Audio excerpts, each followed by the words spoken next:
Yeah, to tell you more about Naga, Naga is my college friend. We did our bachelor's together, and she's been a very energetic, very enthusiastic person. In biology terms, you can say high metabolic rate. Yeah. And yeah, she is a good singer, and she used to be very active on causes like teaching children education, and she has a great love for animals and very like good empathy towards her friends and fellow beings. And after like bachelor's, like we went on separate ways, so I stopped my studies. So she did quite a good job in her education and where she is now. So yeah, my question would be, tell us about yourself to our Okay. audience who don't know you, Yeah. and also guide. I mean, take us through your educational journey or Yeah. your learning experience Right. to the point where you are right now. Right. Well, that's a really long story. Okay. And let me get started with how I got into this field.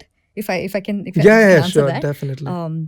So growing up, I've always been interested in animals, and so I remember when I was in like second standard, I would tell myself, oh, I would one day want to be a veterinarian doctor or something like that. But I knew, I've always known that I wanted to work with animals, like observing and just learning from them. And so and growing up, I used to watch a lot of Animal Planet. We used to have Animal Okay. Planet documentaries playing all the time in the background in our house. And I used to watch a lot of animals. I knew it, like, from within, that one day I will be in the Amazon, I'll be in some forest, observing animals and doing something like that. And yeah, and as as years went by, I got into like 12th, and I that's when I decided, okay, I'm not taking up any conventional pathway. I'm not going to do engineering. I don't want to do engineering. I don't want to even do doctor. I will take the basic sciences, and that's when that's how I took up biochemistry, botany, zoology for my bachelor's. And that's when I met Clinton. So we shared a class. We Yeah. had a zoology together, and it was fun. Yeah. It was a fun 3 years. And so after that, how I took the usual pathway. So I wanted to do bachelor's, I wanted to do masters, and then get some work experience. So masters also, how I figured out I would do it is, it was a very accidental thing. So I had this science magazine in my house, Okay. and I was going through it. It was a career oriented magazine, science magazine, and I was going through it, and I read about this Pondicherry University. That's where I Okay. did my master's Okay. from. Um, and it said, it read that it had one of the best courses for ecology and environmental sciences in Mm-hmm. India.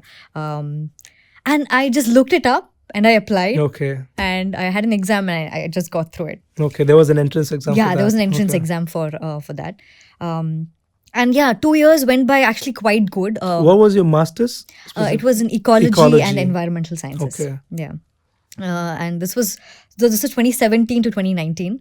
And so during my master's, so again, ecology and environmental science, it's a very broad subject, where ecology is something where we're trying to understand the study of interactions between, organisms, and within and between themselves, and with their abiotic components, right, where where they live.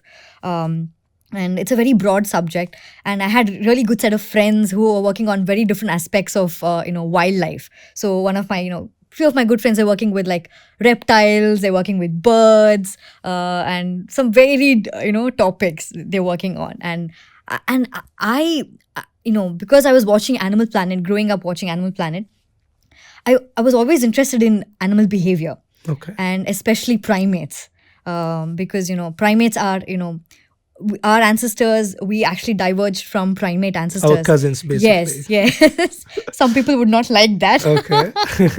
Yeah, but that's that's the truth.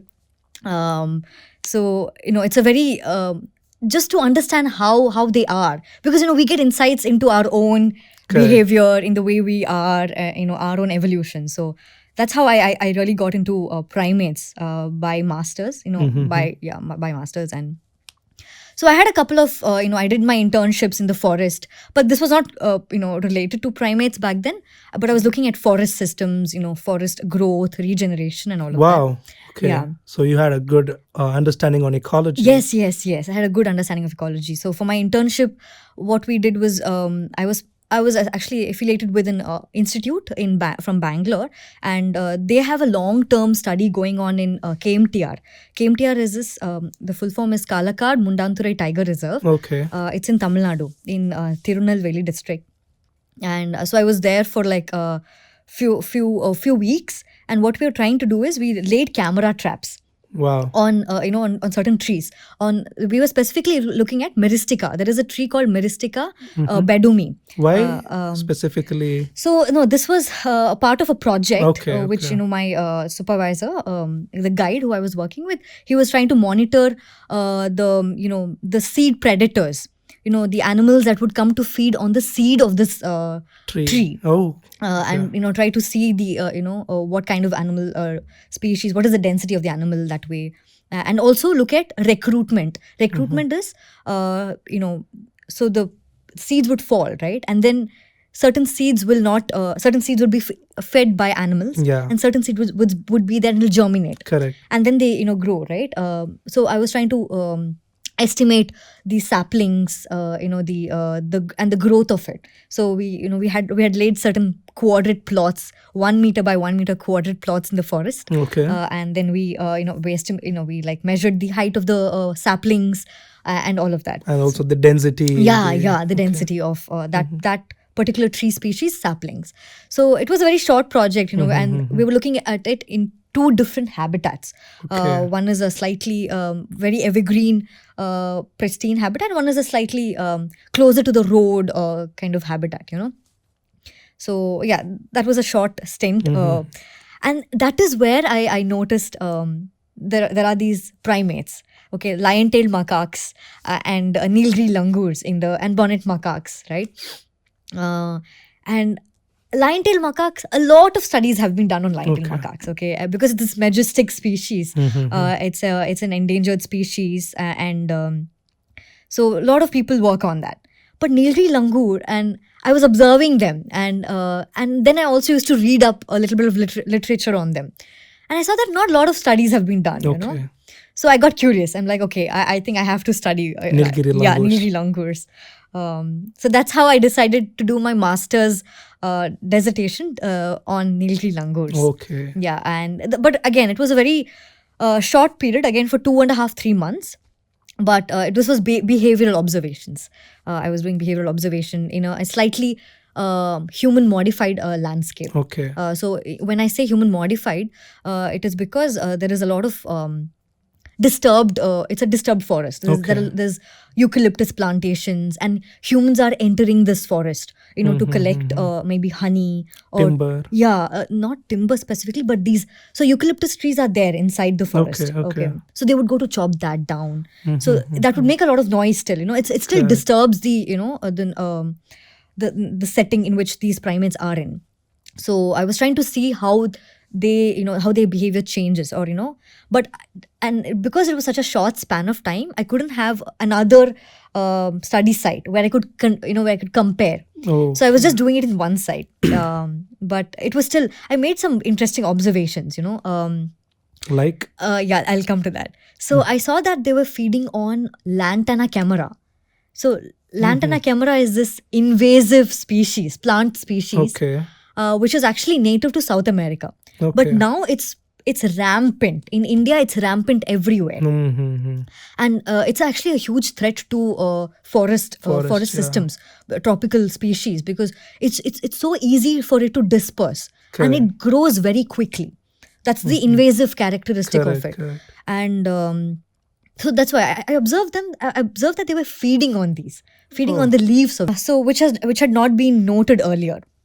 So then I read up some literature, and I found out that Lantana camara also has some medicinal properties, like antimicrobial and antifungal properties. And so this is not like with evidence, because this is me thinking, what is the possibility. So I'm trying to make some connections. They're feeding on a plant which is not normally fed by them, and which has certain antimicrobial properties, right?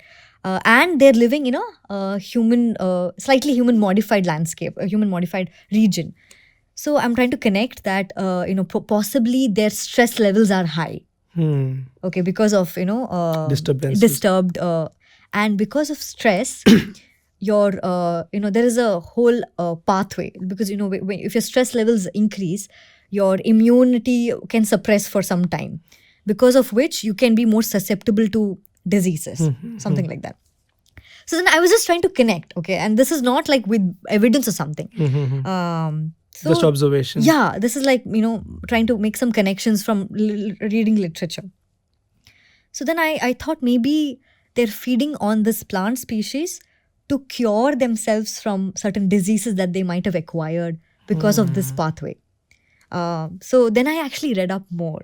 Okay. And it actually exists in Africa. Chimpanzees actually feed on a certain plant species, which name, the name which I can't recollect, to actually cure themselves of infections. Wow. Yes. Wow. Yes. Okay. So this was mind blowing when I read it. Okay. This feels like the origin story of Ayurveda. Yeah. you can say so. Yeah. And so this field, it's called zoopharmacognosy. So wow, what's the term? Zoopharmacognosy. Wow. Yeah. So animals feeding on plants for their medicinal properties. Knowing their for their medicinal properties. So so there is a researcher based from Japan. His name is Dr. Michael Huffman, and he's worked extensively on this, on chimpanzees, and observing them feeding on these plants. And I'll tell you, the evidence is he's collected the fecal samples before them feeding on this plant species, and then after them feeding on the plant species, and he's seen the parasite number prevalence reduction. is less. Wow. So then it is evidence, very right? empirical evidence. Yes. So that really got me thinking, and that got me interested in that idea and that topic. So when I applied for my PhD, actually, this was what I pitched. This that I want to work on this. How human disturbances can actually have an impact on their physiology, that is stress levels, and then diseases, right? It could possibly lead to disease, increased levels of parasites, and how they're adapting to it. They're trying to learn this probably. And cure themselves of this. So that was what my initial idea was. You wrote your letter to the... Yeah, when I applied for my PhD, this was what I was trying to understand, how connecting humans and primates in this kind of setting. And that's how I worked with my advisor, my current advisor. His name is Dr. McGraw Scott. And we worked together on my SOP, and that's how we had an interview and everything, and I got into PhD. Wow. So I'm doing my PhD from the Ohio State University on. But see, my background has always been in like biochemistry, botany, zoology, and then it has been ecology and environmental science. So I've not really delved into human setting, like, the human aspect of it. But now I'm in anthropology. Wow. I'm doing my PhD in anthropology. So it was new for me, and it's still new for me. I'm still learning about it. And hopefully by the end of 5 years, I will be an expert. I will call myself an anthropologist. Yeah.